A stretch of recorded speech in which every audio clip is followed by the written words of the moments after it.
Welcome back to the channel, folks. I'm Dr. Vishal, and today, for the first time, we are going to have a collaboration on the channel. And the guest for today is Pranav Radhakrishnan, who runs a channel called Science is Dope.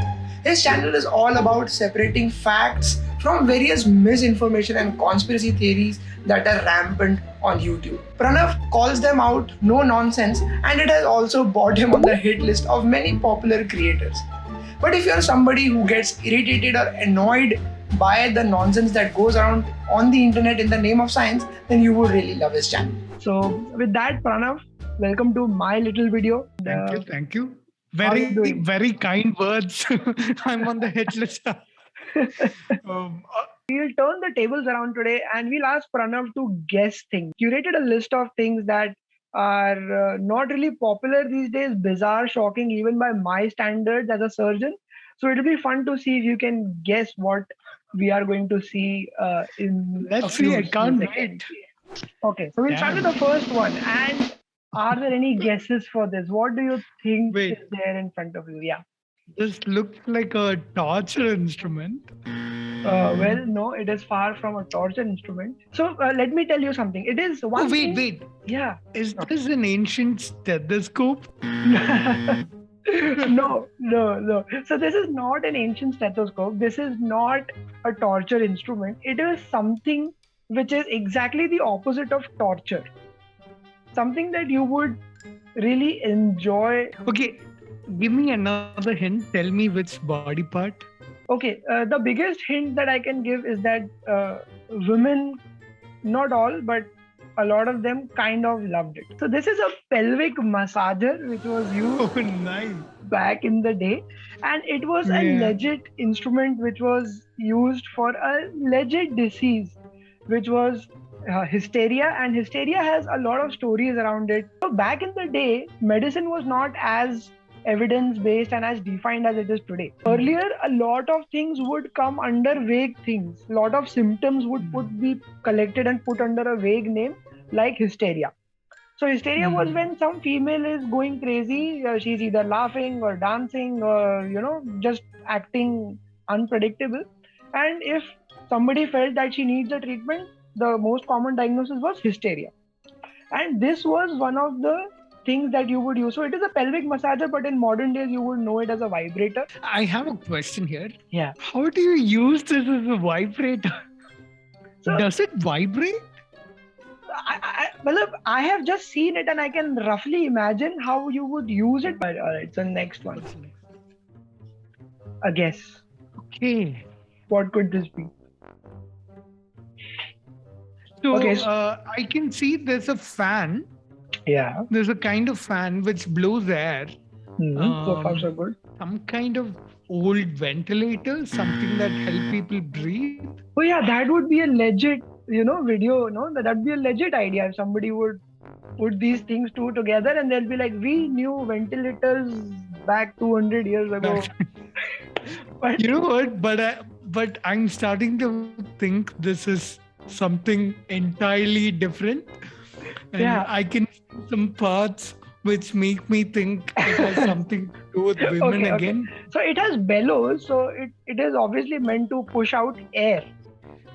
Okay, is it something that help people with constipation? Oh yeah, you nailed it.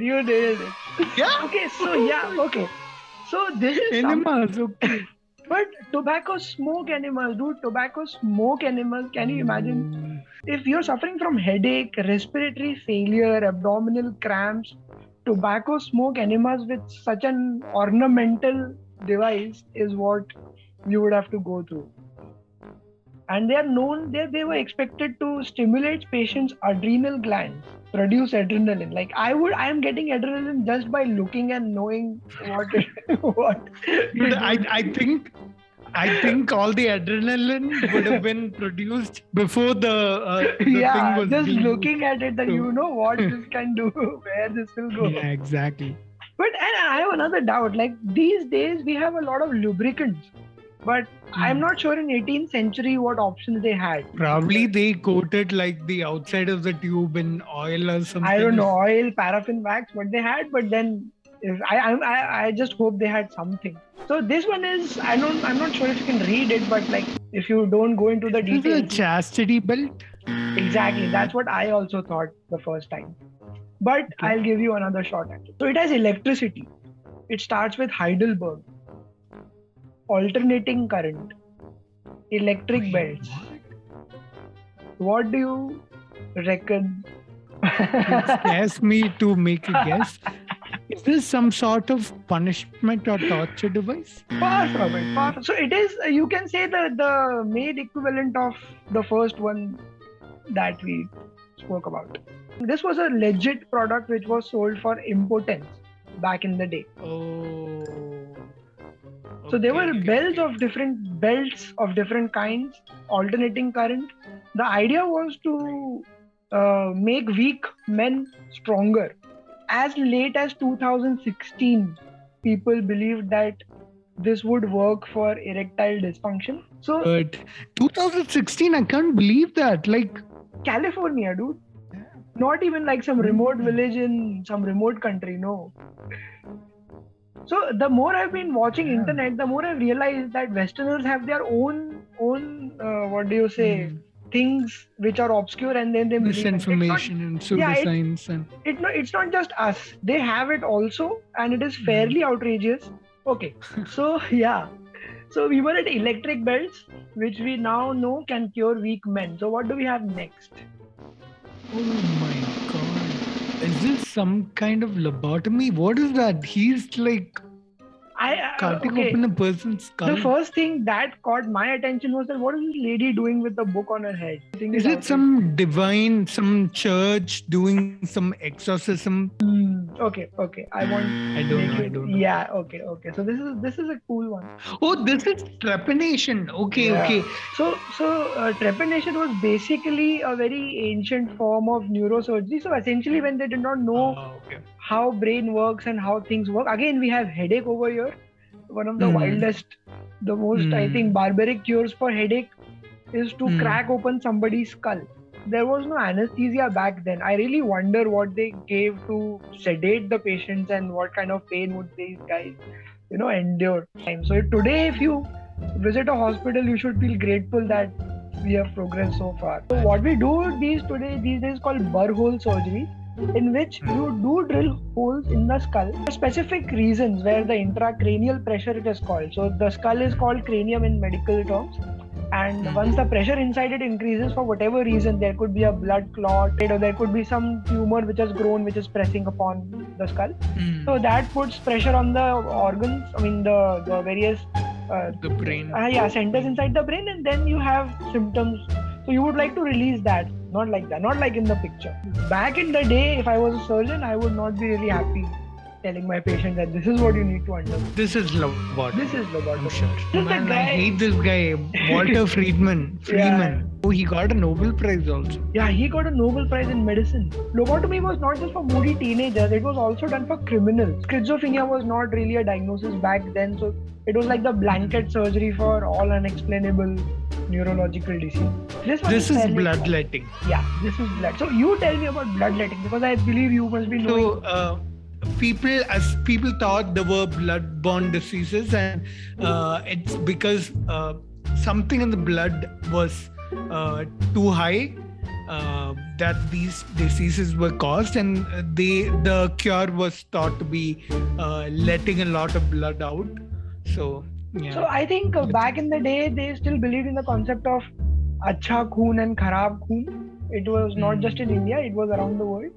So whenever they could not explain things, they were like, the blood has become bad, and somehow they would convince the patient, that letting their blood out would cure them of the disease.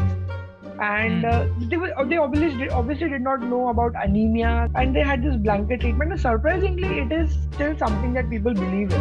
Is this oil or alcohol? Oil, I think. No, neither oil nor alcohol. What else is of this color? Urine?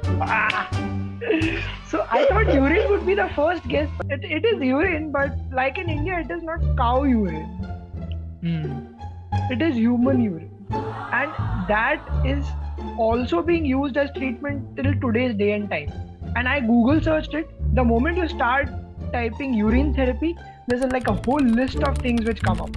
Urine therapy for skin, for vitality, for this, for that. I mean, it is. It actually says right there, don't do a Google search. Yeah, and I did that before reading it. I was wondering, like, is this really a thing? Okay. We can do one more, I think. Yeah. Oh, what is this? So this is something that I don't think we get it these days.